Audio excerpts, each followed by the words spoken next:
What's going on, guys? This is VinylicPuma, back with another Borderlands 2 countdown, and today I'd like to go over what I think are some of the best and easiest legendaries to get and or farm for in Borderlands 2. Now, before we start, I should probably mention that if you're new to Borderlands 2 and you're looking to get some easy legendaries, the gear and corresponding enemies I'm going to be going over here are definitely things you should keep an eye out for as you're playing through the game. However, I wouldn't actually recommend farming most of these, or really any legendaries for that matter, until you reach level cap, as otherwise you'll have to refarm them all again once you actually do reach level cap, and that can be incredibly time consuming and frustrating. Also, and as far as rankings are concerned, I'm generally going to be prioritizing things that are easier to acquire, but usefulness of a given item will affect its ranking too. So if something tends to be a little easier to get, that's going to be higher up on the list, and if the weapon itself or item itself is really useful too, that's going to make it even higher on the list. With that in mind though, there are well over 10 legendaries that I could have included on this list, and if you don't see your favorite here, that doesn't necessarily mean that it's bad, it just means that it didn't make it onto the list. And as always, feel free to let me know what some of your favorite and easiest legendaries to acquire are in the comments section below. Otherwise, and without further ado, these are 10 of what I think are the best and easiest legendaries to get and or farm for in Borderlands 2, starting now. Number 10. The Lyuda Sniper Rifle. In addition to possibly being the most powerful of the legendary snipers, the Lyuda also tends to be one of the easier legendaries to get.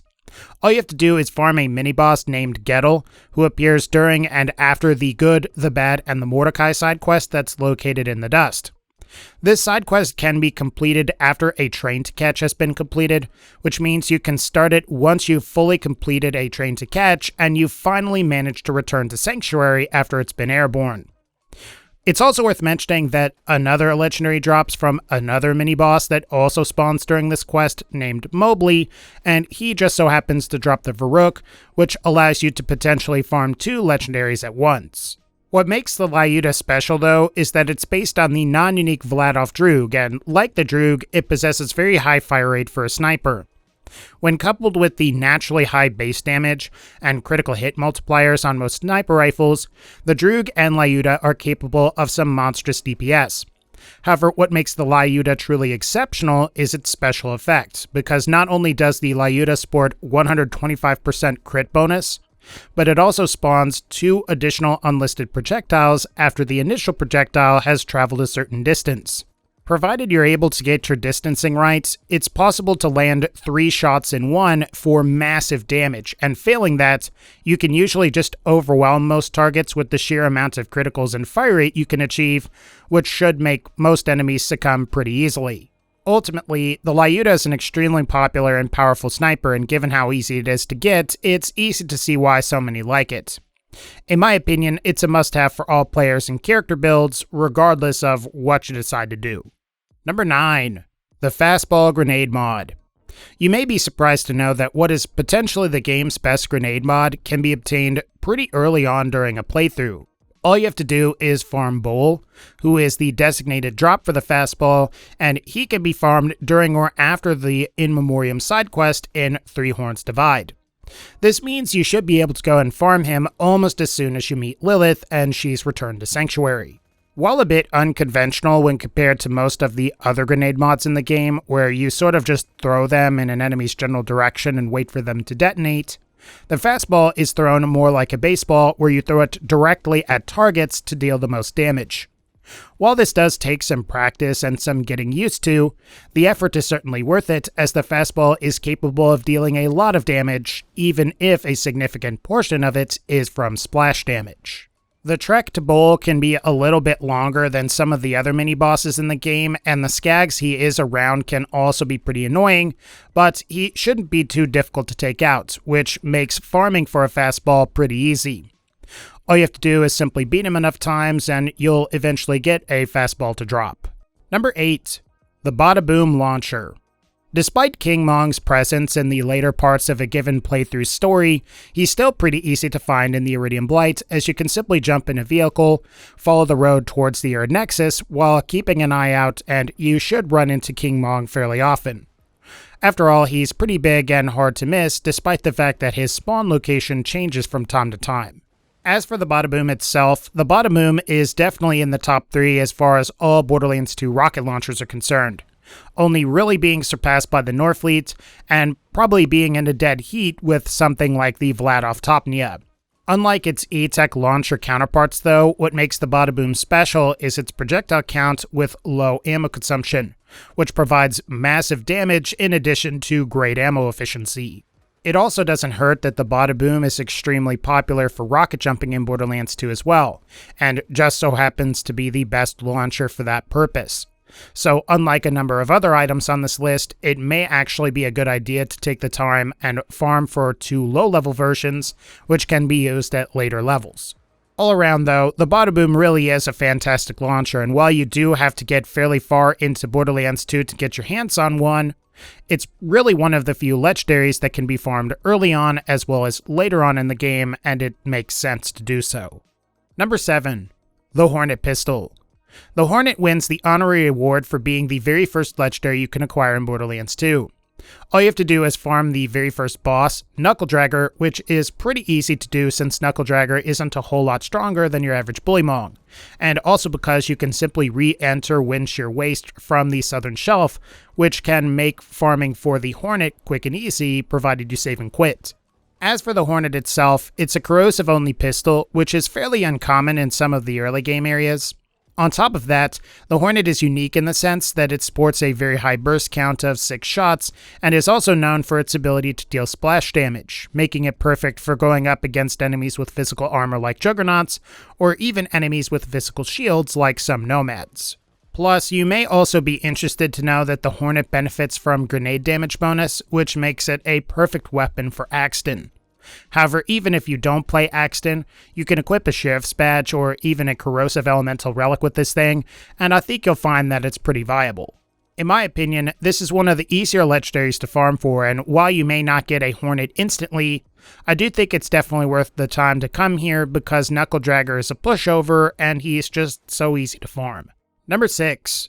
The Infinity Pistol. Even though the Infinity at one time didn't drop in true Voltage mode and above, the weapon's ability to drop from Doc Mercy, who is an enemy that's normally encountered during or after the Medical Mystery side quest in Three Horns Valley, definitely does make the gun easy to get. Plus, and if you have the DLC, you can also potentially encounter Doc Mercy during Digistruct Peak runs, which makes the Infinity even easier to get and more common at higher levels. As for the gun itself, the Infinity is basically a pistol with infinite ammo, and is the only gun in the game you can fire indefinitely without the need to reload as long as you have just one pistol ammo bullet in your ammo pool. Other than that, the Infinity sports pretty great fire rate like most flat-off pistols, and by extension, this allows the weapon to potentially achieve fairly high DPS. In general, the Infinity is great on most characters like Zero, who's able to boost its damage potential permanently via one-shot, one-kill, and Axton can improve the fire rate greatly via Metal Storm and certain class mods. You may even be able to get it to work pretty well on Salvador too, if you're willing to give up the benefits of Money Shot as well as some of his other essential reload/empty magazine-based skills. All in all, the Infinity is fairly decent and easy to get, and there's a good chance you'll be able to get your hands on one fairly easily if you do enough farming. Number 5. The Hellfire SMG. So, the Hellfire is a pretty nice SMG that can be acquired fairly easily by playing through a part of the cult following line of side quests in Frostburn Canyon. During cult following False Idols, you will encounter an enemy named Scorch, who is a flaming spider ant, and upon defeating it during or after the quest, you can receive a Hellfire SMG. Now, it's also worth mentioning that you can encounter Scorch during the raid on Digistruct Peak, provided you're in Ultimate Voltage mode and you have Ultimate Voltage mode upgrade pack 2, so you can encounter a Hellfire that way as well, provided that you have that particular DLC, and that may actually be a more practical way at higher levels. What's special about the Hellfire is that it's a significant improvement over most other Maliwan SMGs. Not only does it feature improved ignition chance, improved damage over time, and improved magazine size, but it also has the somewhat crucial ability of dealing splash damage, which makes the Hellfire a little more effective and useful against enemies with physical armor. Also, unlike many other splash damage based weapons, the Hellfire does benefit from grenade damage bonuses, which does make it a perfect candidate for Axton. And even if you aren't playing Axton, characters like Maya can make great use of the Hellfire, provided it's paired with a Cat class mod, and even Krieg can get some decent use out of it thanks to his Hellborn tree. So you may find that the Hellfire can be useful for a variety of classes rather than just Axton. If you're looking for a nice SMG that's reasonably powerful and relatively easy to get though, I'd say you really can't go wrong with the Hellfire, so be sure to visit Scorch and pick one up when you get the opportunity. Number 4. The Bee Shield. Now, it's certainly worth pointing out that the Bee is easier to get if you have the Dragon Keep DLC, but I'd also say it's pretty easy to get without the DLC too, as you simply have to defeat Hunter Hellquest during or after the This Just In side quest in the Arid Nexus Boneyard. Granted, this is fairly late in the story for any given playthrough, but given how easy Hunter Hellquest is and how easily he can be beaten, you're definitely going to want to come here. Plus, and if you have the Dragon Keep DLC, you can always try your luck at farming the various treants that appear throughout the Forest location, as each treant also has a chance to drop the Bee as well, which may prove to be a more practical option for DLC owners. If you're not acquainted with the Bee Shield, it's arguably the best defensive-based shield in the game. Unlike most other amp shields, the Bee Shield doesn't drain the player's shield, meaning you can fire fully amped shots indefinitely with no shield drain. And on top of that, the Bee Shield just so happens to possess the highest amp damage available of any amp shield, meaning that you're really going to want this thing if you want an amp shield.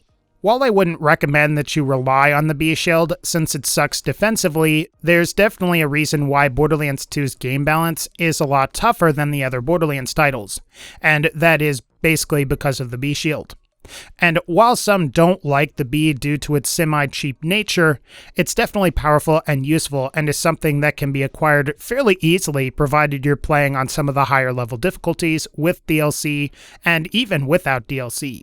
Ultimately, the Bee Shield is great and a fairly easy legendary to get your hands on and will make the acquisition of other legendaries way easier.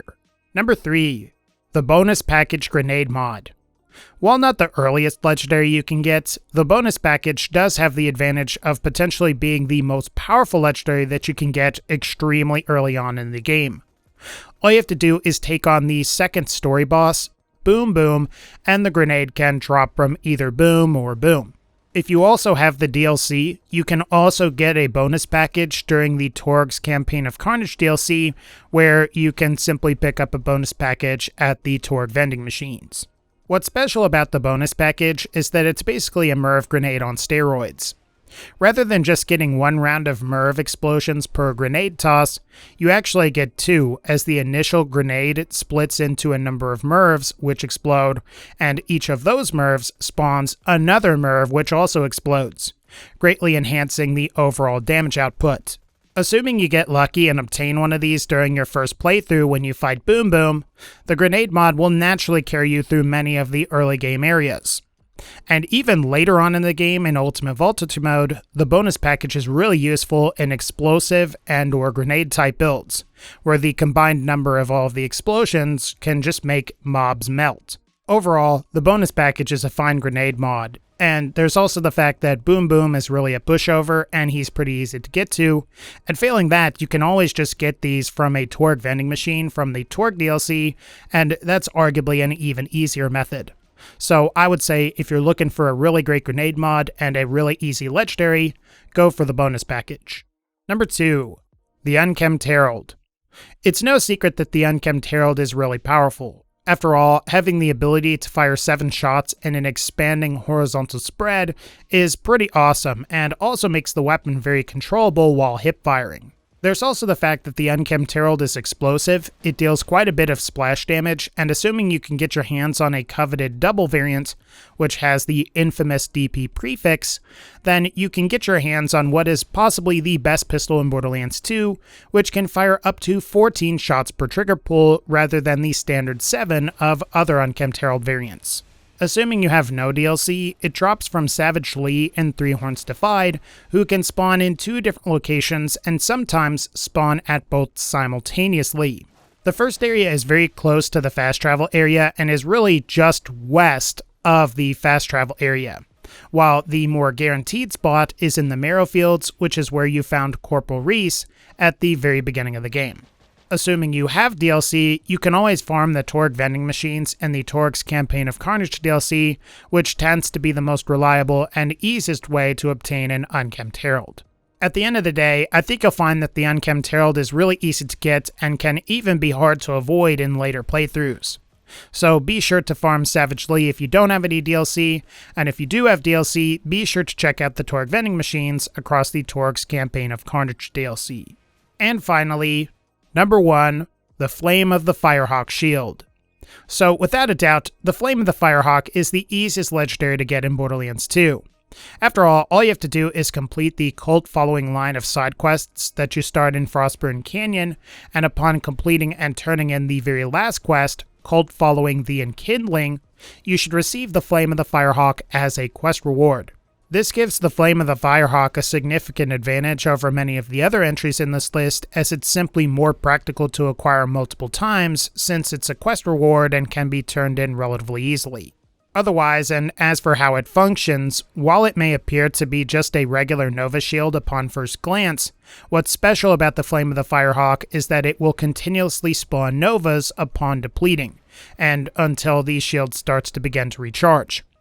That makes the Flame of the Firehawk very powerful, as you can simply walk up to enemies and allow the constant Novas to just take them out. Or if you should enter fight for your life, the Flame of the Firehawk's Novas will continue to keep working until you get a second wind, which can be especially useful if you're having a hard time getting back up. Now, you will have to be careful to spec for skills that will reduce your shield recharge delay, which reduces the amount of time that your continuous Novas can be active, but it's one of those things that's pretty easy to manage as long as you're keeping an eye on it.